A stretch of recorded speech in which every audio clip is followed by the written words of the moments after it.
Good morning. You are joining me in the new Haval H6 HEV.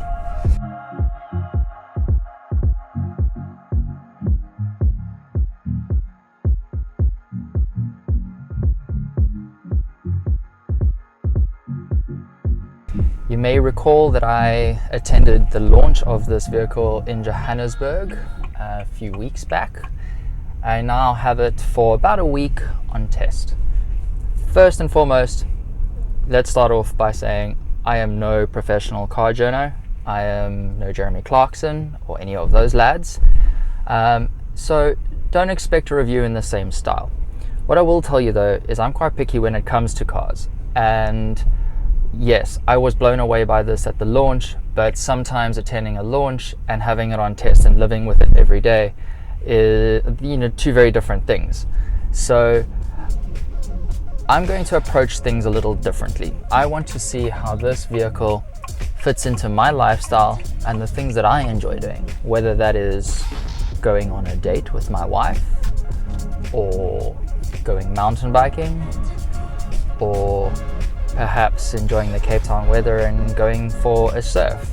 Who knows? I'm going to see where it takes us, and I'm going to give you my thoughts on what this vehicle is like to live with every day. So let's go straight, I think, to the exteriors and the styling on the outside of this vehicle. And off the bat, you can see this thing looks awesome. I'm driving a black on black on black version, and I think it just looks spectacular. So at the front of this vehicle, you've got a really beautiful integrated grille, which is signature of the HEV. You've also got beautiful LED premium vision headlights, which illuminate the way very, very nicely. At the rear, you have a very, very cool looking tail light, which actually stretches across the entire back of the vehicle, which I think looks really, really nice, as well as brake lights on the sporty spoiler on the boot lid. In terms of styling on the back, you've also got a really cool looking diffuser. You've got 18-inch, I think they're 18-inch. I might stand to be corrected on that one. But you've got really nice big wheels and plastic wheel arches, as well as little chrome trimmings here and there, which I think just complete the look of the sporty look of this Haval H6 HEV. Something else that's worth mentioning, and I actually only discovered it when I was washing this beauty this morning, because as I said, black is not exactly a very practical color, so it was quite dusty given the wind that we have in Cape Town. Anyway, I digress. But something worth noting, the tailgate is actually electric. You can pop it from inside the vehicle with a button, as well as on your car key, which is quite useful. But what I discovered this morning while washing it, because I had some tunes playing so the vehicle was running, is the very cool, it's not working, is it? There you go. Keyless, touchless boot entry by just waving your foot underneath, which is very useful. Apparently it only works if the car's locked, which makes sense because that's when you would need to, you get my point. Button to close it too.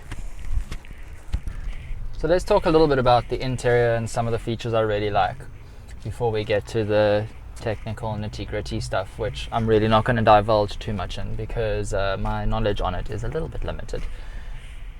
So inside, again, this Haval H6 HEV only comes in one spec, and that is called the Ultra Luxury, and that's exactly what you get in this car.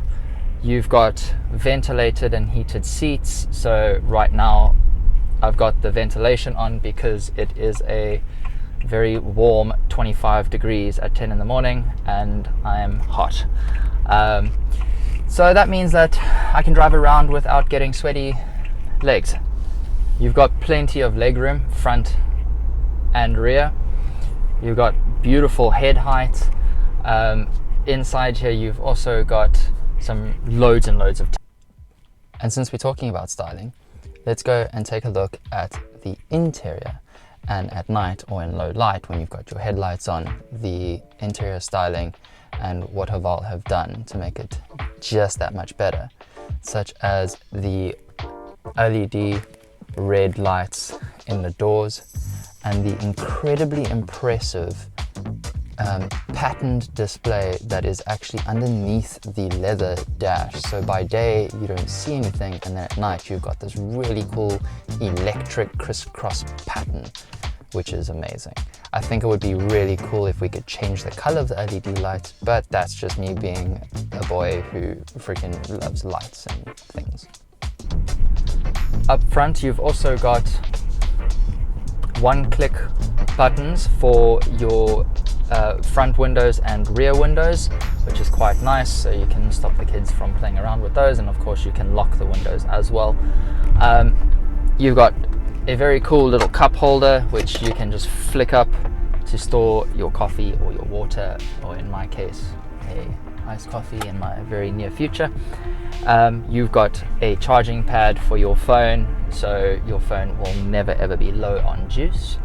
You've also got a lot of storage room underneath this center console for maybe to put your handbag so it's out of sight or whatever else, as well as charging ports all over this car. Your 12-volt charging ports, USB ports, that sort of thing, everywhere. You've got them in the front, you've got them in the rear. So yeah, it's really nice and well equipped for passengers too. In terms of styling on the interior, something that drives me absolutely mad, and it's not specific to Haval, all manufacturers seem to be doing this, is the pure lack of buttons. Give me buttons! I like to click things and know that if I want to turn volume up, I don't have to go all the way into the depths of technology just to turn up or change the AC fan blower speed, or to change the music, or it's just crazy. Like, I don't get why manufacturers are doing this. I understand we're in this new age where like technology is king and blah blah blah, but for me to go all just to like give me buttons, damn it, give me buttons. I need to open this up, I'm getting hot, I'm getting all fired up. Oh, that's a very nice Mustang. Anyway, I'll be with you in a second, just to cool down a bit. Okay, so lack of buttons. We know this. You do have a few buttons here. You've got your on-off switch for your air conditioner, your aircon. You've got hazards. I mean, this is all pretty much by law, I think. You've got your parking sensor and camera button over here, which is great because this car has cameras, more cameras than Fort Knox. I swear there are cameras all around this car, which is great. From a safety aspect, in terms of parking or whatever, there should be no excuse for clipping pavements or anything. When you turn corners, it shows you a view from the rearview mirrors, the side mirrors, showing you the pavement so you can't clip them, as well as a 360-degree view from the top so that you can see your surroundings, which is fantastic. Very, very useful when it comes to parking. And I will insert that clip probably here. You're probably watching it right now. After living with this Haval for a couple of days now, in fact almost a week, there are a few irritations. No car is perfect, of course. Just little things that I think were a slight oversight. One of which is the boot. Now, of course, this is a hybrid. The battery and battery motor need to go somewhere. So Haval have put batteries underneath the boot, which is a problem for two reasons. One, there is no spare wheel for this vehicle, and that irritates me, because if you are going away, which, let's be honest, if you have a car like this, generally you have a little family, or you're going to be going on family vacays or something like that, and you get a puncture, there are no run flats on this. There's no run flats fitted to this car, but there's also no spare wheel. Definitely a problem, right? Definitely an oversight.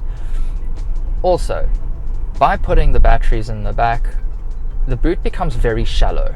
So although it is quite deep, although it is quite wide, it's not very, when I say deep, as in your length depth, it's not very deep in that if you start to put your luggage in, you can't close the little pulley outy cover thing. I can't find my words today, guys, so just like bear with me here. So you'll have to stack up high. The problem with stacking up high is if you hit the brakes, you're going to have all of your luggage on your child or your dogs or your passengers. So a simple solution to that, I guess, would be if Haval or any manufacturer, because I don't think I've seen them in cars before, if you just had like the same sort of draw out system but toward the roof and you could clip it in like a net or something, I guess that would help solve that issue. So Haval, hit me up with some royalties if you guys do that in the next edition. Again, that's just the boot. I do find that the aircon vents are a little small. So although the aircon works like an absolute bomb, the vents are very small. So you've only got two little vents, I guess you could call them stacked. It's very hard to get that perfect positioning. For example, my wife really likes the aircon to be sort of on her chest and face. I prefer the aircon to be more on my sides because I don't like it blowing in my face. But it's very hard to get that perfect angle because they're very direct. Maybe that's the best way to put it. They're very direct. Again, small complaint, particularly when you consider that you do have ventilated seats keeping your butt cool. But it is what it is. It's an irritation to me. Another thing I really love about the Haval, but there's also a funny side to it, is the heads-up display. Now you can change it, you can change your settings, you can change the display of it, but it's very cool. I thought it would be something that would actually distract me a lot, but it actually doesn't, which is great. You can change the positioning, lifting it and lowering it, obviously depending on your height and your seat position, but it's it looks great. The funny side of it though is this: when you wear polarized sunglasses like I'm wearing right now, and I apologize by the way, it's just very bright today, I'm wearing these Oakleys that are like really, really nicely polarized. Now if you understand how polarization works, it's basically like blinds that block out light. When you put your polarized sunglasses on, your heads-up display basically disappears, and I'll do my best to see if I can actually show you what I mean, but I don't think I will, but just because it's quite difficult. But maybe a fancy reviewer will be able to show you. But it's just something that I've noticed. Now obviously if you're not wearing your sunglasses, it's not a problem. If you're driving at night, it's not a problem.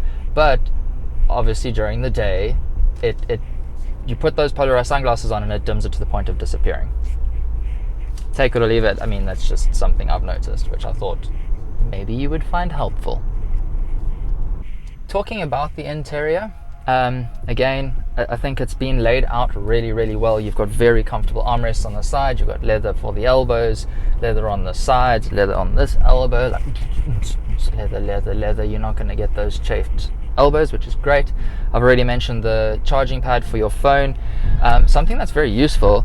And I mean, I'm not utilizing it right now, but there's a little compartment in the center here. And I don't know if Haval have done this on purpose because they are very clever, but there's nothing more irritating than when you get in your car and you've got a keyless car, and you put your keys in the center console and you're driving around and you've got this up and down constantly with the key. So I pop the key in there and it just stays put, and it's fantastic. Something so simple, but so good. In the center here, you've got quite a big cubby to store loads of rubbish that you don't need, which is awesome. It's basically a woman's handbag. You know, it's like Bermuda Triangle. Put something in there, it's gone forever. But yeah, very, very good. And I've got to say as well that these seats are just so comfortable. Like really, really plush and comfortable. Okay, let's talk a little bit about what's under the bonnet and underneath me, I guess. So again, let me put the disclaimer in there. I am not a professional car journo, and I am not all that savvy when it comes to the tech of how electric works and that. But this is the Haval H6 HEV hybrid electric vehicle. Okay, so half petrol, powered by a 1.5 litre turbo, half electric. Combined power output of 179 kilowatts and 530 newton meters of torque. 530 newton meters. That is all going to the front wheels, by the way. Make of that what you will. It moves. It really, really goes when you need it to go. All right. I have not driven the Haval H6 GT yet, but so I can't compare it in terms of sportiness and power and speed and stability. The car does have different driving modes. such as snow, sport, all that comfort and blah blah blah. I have not played with those, but it's a lot of power and it moves. When you start the car up, and it's a bit of a trip if you are not used to electric vehicles, but it's completely silent, and yeah, that's a bit wild to experience at first. You do get used to it quite quickly, and it kicks over to tandem or parallel driving modes automatically. So Haval claim that it'll be under full electric up to around 50 k's an hour. What I've discovered is, depending on how you drive, that changes. So I've actually been cruising along on a everyday drive, and been doing around 70 kilometers an hour, and it's in full EV mode, which is incredible.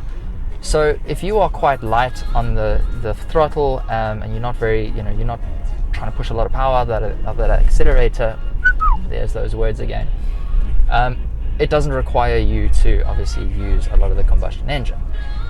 It obviously then regenerates its own energy, recovers its own energy, should I say, when you have your foot off the accelerator, when you're braking, that sort of thing. So it's a question I've been asked a lot as I've been driving around, and this car is a head turner, I must say. A lot of people have kind of stopped me in parking lots and kind of gone, wow, this thing's beautiful, tell me more about it. And then they hear that it's hybrid and they kind of go, oh, a bit scared, because ESCOM. Don't worry, guys, you do not need to plug it in. It charges itself. The only thing you need to put in is petrol, but that's another problem altogether. In terms of fuel efficiency, I've been driving around. I mean, you can see today I'm driving in circles right now while I'm talking to you, because funny enough, I do my best thinking when I'm driving. But driving around at the moment, I'm doing about 8 liters per 100, but that's literally just around the area. While I went on a few trips that I've done to town and on highways, combined with real everyday driving, I've had it as low as 6.5 liters per 100. That is more fuel efficient than my little 1 liter turbo hatch that I drive. Okay, mine is a slightly older model, but still, guys, that's incredible in such a big, heavy, well-equipped luxury SUV. So yeah, I honestly, I'm impressed. Again, you can find out a lot more about the specifics of this vehicle in terms of power and specs and all that via other reviews, and I do urge you to do that. Go and have a look at there's a plethora of them out there. I'm not going to show any favoritism, but there are so many, and please go have a look, because it's really well worth doing your homework on it. Okay, so here we are. It's another shirt, it's another day, it's a few days on after driving this fantastic vehicle, and let's cut to the chase. Would or could I live with this car every day? And the answer is absolutely 100% without a doubt. And to be honest with you, I don't want to give it back. I am very curious to drive the GT and compare the two, but to be fair, they are two technically very different vehicles. But I think as an everyday driver, I would be so happy to drive this, and honestly, I would recommend to anyone, go and test drive it. Just take it on a normal standard test drive and see what you think. Come back and comment on this video and tell me your thoughts. But it's evident by my very amateur video that it serves my lifestyle quite well. Yes, there are a few things that would worry me. The no spare wheel thing is a big concern of mine, but you know, there's far more that outweighs those small negatives, you know. So yeah, go out and test drive it, guys. You will be very pleasantly surprised. Good job, Haval. Very good job, guys. If you've enjoyed the video, please like, subscribe. You know how YouTube works. I don't really get anywhere without those little thumbs up. Comments go a long way. Share the video. Yeah, and subscribe if you're not already. Thank you so much for watching, guys, and hopefully I will see you back here very soon for another review. Sweet.